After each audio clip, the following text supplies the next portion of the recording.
Tanggal 23 Agustus tahun 1944. Sebelum menulis yang berikut, aku hendak membuat catatan. Rumah yang nampak olehku bukanlah rumah Nazaret yang terkenal itu. Paling tidak, lokasinya berbeda.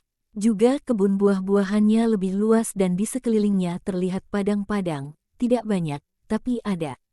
Di kemudian hari, ketika Maria menikah, hanya ada kebun buah-buahan itu, besar, namun tak lebih dari satu kebun, dan aku belum pernah melihat dalam penglihatan-penglihatan lain kamar yang aku lihat. Aku tidak tahu apakah karena alasan ekonomi orang tua Maria menjual sebagian dari milik mereka atau apakah Maria, ketika ia meninggalkan Bait Allah, pindah ke sebuah rumah lain yang diberikan kepadanya mungkin oleh Yosef. Aku tidak ingat apakah dalam penglihatan-penglihatan dan pengajaran-pengajaran yang lalu aku mempunyai suatu tanda yang jelas bahwa rumah Nazaret itu adalah rumah di mana ia dilahirkan. Kepalaku terasa amat berat karena penat. Dan lalu, khususnya dengan dikte, aku langsung lupa akan kata-katanya, meskipun perintah-perintahnya tinggal terekam dalam benakku dan menerangi jiwaku. Akan tetapi detil-detilnya segera berangsur lenyap. Apabila setelah 1 jam aku harus mengulangi apa yang telah aku dengar, terkecuali 1 atau 2 kalimat inti, maka aku tak akan tahu apa-apa lagi.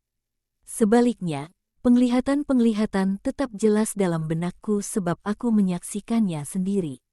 Aku mendengar dikte tetapi aku menyaksikan penglihatan. Oleh karena itu semuanya tetap jelas dalam benakku yang berguna dalam mengikutinya melalui berbagai fase yang terjadi.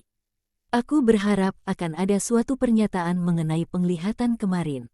Namun tak ada. Aku mulai melihat dan aku menulis. Di luar tembok-tembok Yerusalem, di bukit-bukit dan di antara pohon-pohon zaitun, ada suatu himpunan besar orang banyak. Seperti sebuah pasar besar, tetapi tidak ada stan, tidak ada tukang obat ataupun penjajah yang berteriak-teriak. Tidak ada permainan, ada tenda-tenda dari wul kasar, yang tentunya tahan air, menggelantung pada tonggak-tonggak yang ditancapkan di tanah, dan ada ranting-ranting hijau diikatkan pada tonggak-tonggak, sekaligus sebagai hiasan dekorasi dan pemberi kesejukan. Tenda-tenda yang lain sepenuhnya terbuat dari ranting-ranting yang ditancapkan ke tanah dan saling diikatkan melengkung, dengan demikian membentuk terowongan-terowongan kecil yang hijau. Di bawah setiap tenda ada orang-orang dari berbagai usia dan keadaan, yang berbicara perlahan dan serius, sesekali diselingi tangisan anak kecil yang memecah keheningan. Waktu itu menjelang malam dan cahaya dari lampu-lampu minyak kecil berkelip di sana-sini di segenap penjuru perkemahan yang aneh itu. Sekeliling lampu sebagian keluarga sedang bersantap malam di atas tanah, para ibu memangku anak-anak yang kecil. Banyak dari bayi-bayi yang kecapaian ini tertidur sambil menggenggam potongan roti dalam jari jemari mungil mereka yang merah muda sementara kepala mereka yang kecil terkulai pada dada ibunya, seperti anak-anak ayam di bawah naungan sayap induknya. Para ibu menyelesaikan makan mereka, sebisa mungkin, dengan satu tangan saja yang masih bebas, sementara tangan yang lain mendekapkan si anak pada dadanya. Sementara itu keluarga-keluarga yang lain masih belum makan dan sedang bercakap-cakap dalam keremangan senja, menanti makanan siap disantap. Di sana-sini api-api kecil dinyalakan dan para perempuan sibuk sekelilingnya. Nina Bobo yang lambat agak melankolis menenangkan anak yang sulit tidur. Tinggi di atas langit cerah nan indah, yang menjadi semakin biru gelap hingga tampak bagai sehelai velarium beludu lembut berwarna hitam kebiruan yang sangat besar. Pada hamparan kain ini, sedikit demi sedikit, para pengrajin dan dekorator yang tak kelihatan memasang batu-batu permata serta lampu-lampu malam, sebagian terasing, sebagian dalam pola-pola geometris yang aneh. Di antaranya yang mencolok adalah beruang besar dan beruang kecil, dalam bentuk sebuah kereta. Dengan batang kayunya tergeletak di tanah sesudah sapi dilepaskan dari kuknya. Bintang kutub tersenyum dengan segala kecemerlangannya. Aku tahu itu adalah bulan Oktober sebab suara lantang seorang laki-laki mengatakannya. Bulan Oktober ini sungguh indah seperti yang sangat jarang terjadi di tahun-tahun silam. Di sini Ana datang dari sebuah perapian dengan sesuatu di tangannya, sepotong roti yang besar dan datar seperti keik dan yang berfungsi juga sebagai nampan. Alpheus kecil memegangi gaun Anna dan berceloteh dengan suara kecilnya. Yoakim, ketika melihat Anna datang, bergegas menyalakan lampu. Ia berada di pintu masuk podoknya yang terbuat dari ranting-ranting dan tengah berbicara dengan seorang laki-laki sekitar 30 tahunan, yang dipanggil Alpheus dari kejauhan dengan suara melengkingnya, "Ayah."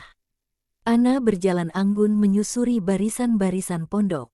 Ia anggun, namun rendah hati. Ia tidak sombong terhadap siapapun. Ia mengangkat anak dari seorang perempuan miskin papa, saat si gelandangan cilik terjatuh dekat kakinya ketika berlarian seperti seorang berandal cilik.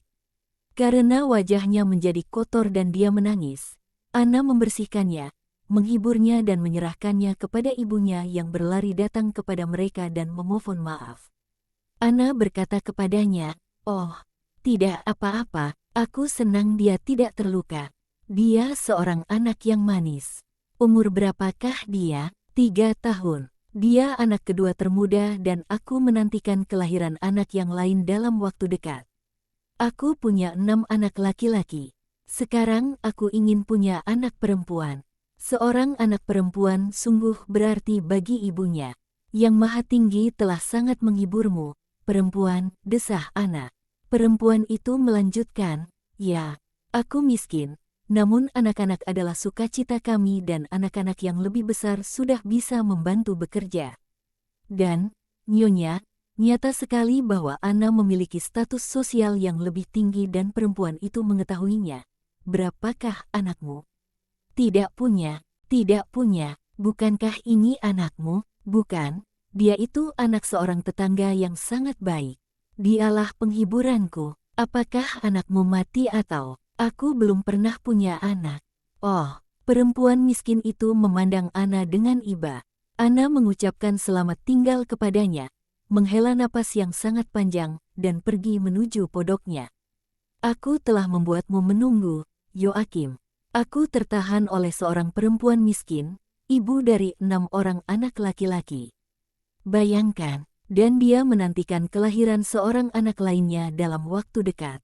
Yoakim menghela napas. Ayah Alpheus memanggil putranya, tetapi si anak menjawab, "Aku tinggal bersama Anna. Aku akan membantunya." Semua orang tertawa. "Biarkan saja dia tidak mengganggu kami. Dia masih belum terikat hukum.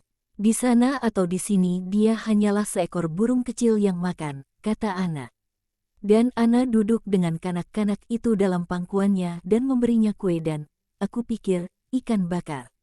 Aku bisa melihat bahwa ia melakukan sesuatu sebelum memberikannya kepada Alpheus. Mungkin ia membuang tulang ikan. Ia telah melayani suaminya terlebih dulu. Ia sendiri makan terakhir. Malam semakin dipenuhi dengan bintang-bintang dan perkemahan dengan lampu-lampu. Kemudian sedikit demi sedikit banyak lampu dipadamkan. Itu adalah lampu-lampu mereka yang lebih dulu makan malam dan yang sekarang pergi tidur. Juga kebisingan perlahan berkurang. Tak ada lagi suara anak-anak terdengar. Hanya beberapa bayi yang masih belum disapih memperdengarkan suara kecil mereka yang seperti suara anak domba sementara mencari susu ibunya. Malam menghembuskan napasnya atas semua tempat dan semua orang dan membawa pergi segala sakit dan kenangan, harapan dan kepedihan. Tetapi tidak, mungkin 2 yang terakhir ini bertahan dalam mimpi, meski diredakan oleh tidur. Anna mengatakannya kepada suaminya sementara ia meninabobokan Alpheus yang tidur dalam buayannya. "Semalam aku bermimpi bahwa tahun depan aku akan datang ke kota suci untuk 2 perayaan, dan bukan hanya 1 saja. Dan perayaan yang satunya adalah mempersembahkan anakku di Bait Allah." "Oh, Yoakim, berharaplah, Anna, tidakkah kau merasakan yang lain? Tidakkah Tuhan membisikkan sesuatu ke dalam hatimu?" "Tidak, hanya sebuah mimpi. Besok adalah hari terakhir doa kita. Semua kurban persembahan telah dilakukan. Tetapi kita akan memperbaharuinya lagi besok, dengan lebih hikmat. Kita akan beroleh karunia dari Allah karena kasih setia kita. Aku selalu berpikir bahwa akan terjadi atasmu seperti yang terjadi pada Hana istri Elkana. Semoga Allah mengabulkannya." Dan aku berharap ada seorang yang mengatakan kepadaku sekarang, pergilah dengan selamat, dan Allah Israel akan memberikan kepadamu apa yang engkau minta daripadanya. Jika rahmat itu tiba, anakmu akan memberitahukan kepadamu kehadirannya yang pertama kali dalam rahimmu, dan itu akan menjadi suara seorang yang tak berdosa, dan karenanya suara Allah. Perkemahan sekarang sunyi senyap dalam kepekatan malam. Ana juga membawa Alpheus ke pondok sebelah, dan menempatkannya di pembaringan dekat saudara-saudara kecilnya, yang sudah terlelap. Lalu ia berbaring di samping Yoakim dan lampu mereka juga padam, satu dari bintang-bintang kecil di bumi. Terlebih indah, bintang-bintang di kubah surga yang tetap berjaga atas umat manusia yang tengah terlelap. Yesus bersabda, orang-orang benar selalu bijaksana, sebab, sebagai sahabat-sahabat Allah, mereka hidup dalam persahabatan dengannya dan diajar olehnya. Ya, oleh dia, kebijaksanaan tak terhingga. Kakek nenekku adalah orang-orang benar dan karenanya mereka memiliki kebijaksanaan. Mereka dapat dengan tepat mengutip dari kitab, memadahkan puji-pujian kebijaksanaan dari konteksnya. Aku jatuh cinta kepada kebijaksanaan dan kucari sejak masa mudaku. Aku berusaha memperolehnya sebagai mempelaiku. Ana dari keturunan Harun adalah perempuan kuat yang dibicarakan leluhur kami. Dan Yoakim, seorang keturunan Raja Daud, tidak mencari pesona pribadi begitu rupa dan kekayaan sebagai keutamaan.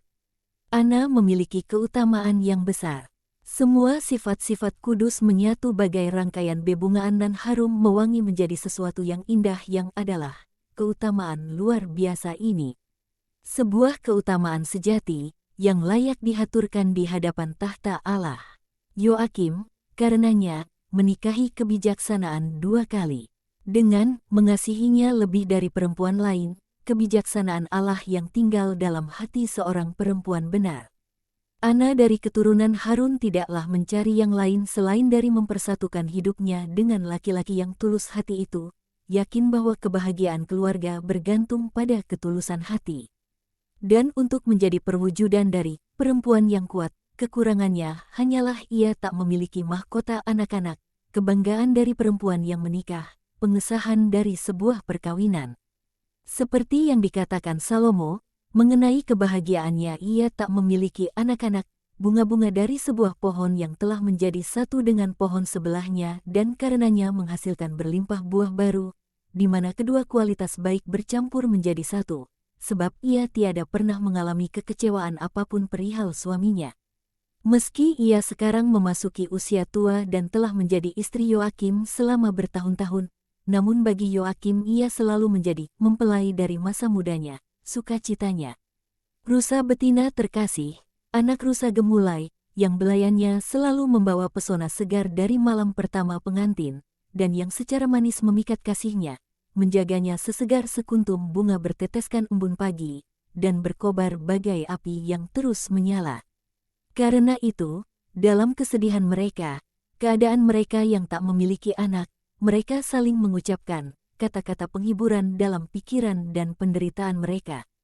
Dan kebijaksanaan kekal, ketika saatnya tiba, di samping mengajari mereka dalam keadaan terjaga, juga menerangi mereka dengan mimpi-mimpi pada malam hari, penglihatan-penglihatan tentang puisi kemuliaan yang akan datang dari mereka dan yang adalah Maria tersuci, bundaku. Jika kerendahan hati mereka menjadikan mereka bimbang, namun hati mereka bergetar oleh pengharapan akan tanda pertama dari janji Allah. Telah ada kepastian dalam perkataan Yoakim, berharaplah. Kita akan beroleh karunia dari Allah karena kasih setia kita. Mereka memimpikannya seorang anak, dan mereka mendapatkan bunda Allah. Ayat-ayat kitab kebijaksanaan tampaknya ditujukan bagi mereka. Berkat kebijaksanaan aku akan mendapat kemuliaan pada rakyat. Berkat kebijaksanaan aku akan memperoleh kebakaan dan meninggalkan kenangan abadi pada mereka yang menyusulku. Namun demi memperoleh semua ini mereka harus menjadi tuan atas keutamaan yang sejati dan lestari, yang tak dicemarkan oleh peristiwa apapun. Keutamaan iman, keutamaan kasih, keutamaan harapan, keutamaan kemurnian dari pasangan yang menikah. Mereka memilikinya, sebab tidaklah perlu menjadi perawan untuk menjadi murni. Dan tempat tidur perkawinan yang murni dijaga oleh para malaikat dan dari sana lahirlah anak-anak yang baik yang akan menjadikan keutamaan orang tua mereka sebagai kaidah hidup mereka. Akan tetapi di manakah mereka sekarang? Sekarang anak-anak tak dikehendaki, begitu pula kemurnian. Oleh sebab itu aku katakan bahwa kasih dan perkawinan telah dicemarkan.